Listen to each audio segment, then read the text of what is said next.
পয়গম্বর মুসা নবী আল্লাহর কাছে কথা বলার জন্য যাচ্ছে, এমনি একজন ধনী লোকের সাথে সাক্ষাৎ।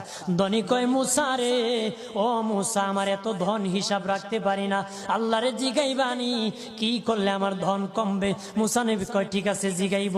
একজন বৃদ্ধার সাথে একজন মহিলার সাথে দেখা। মহিলা কয়, মুসা কই যাও,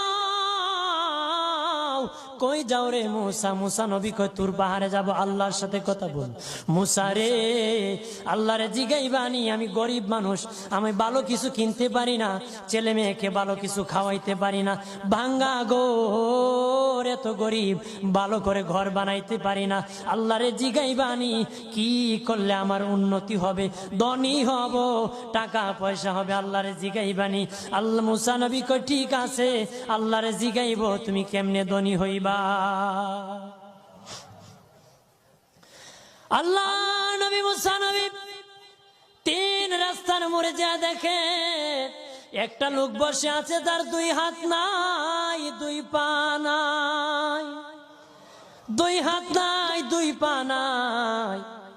ওই লোক ডাক দিয়া কয়, মুসা রে, জীবনে কোনোদিন নিজে হাঁটতে পারি নাই, নিজ হাতে খেতে পারি নাই, কেউ খাওয়াইলে খাই, নতুবা উপবাস থাকি, বৃষ্টি আসলে ভিজি, সেখানে আমি আবার শুকাই।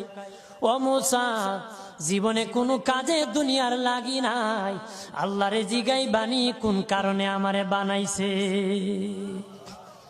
আল্লাহ কয়, জিগাই মনে। মুসা নবী কয়, আল্লাহ রে, তোর পাহাড়ে মুসা নবী, মুসা ছিল কালিমুল্লাহ, কথা বলার প্রেম ছিল, কথা বলতো, কথা বলার প্রেম ছিল। কথা বলতে বলতে শেষ দিকে আল্লাহ গো, আসার সময় তিনটা লোক আমার কাছে প্রশ্ন করেছে। একজন লোক হলো ধনী, কিভাবে তার ধন কমবে গো?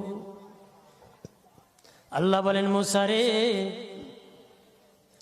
তারে জানায়া দাও, যাকাত দেওয়া যেন বন্ধ করে দে, শুকরিয়া আদায় করা যেন বন্ধ করে দে, তাহলে আমি প্রভু আল্লাহ সুবহানাহু ওয়া তাআলা তার ধন কমায়া দিব। যদি শুকরিয়া আদায় বন্ধ করে, তাহলে ধন আমি কমাই দিব। এরপরে মুসা নবী বলে, ও মালিক, আল্লাহ একজন মহিলা বলেছে তার গরিব মানুষ গরিবী হালত জানা, যত ইনকাম করে তার একটা ভাঙ্গা ঘর, ভালো ঘর বানাইতে পারে না গো।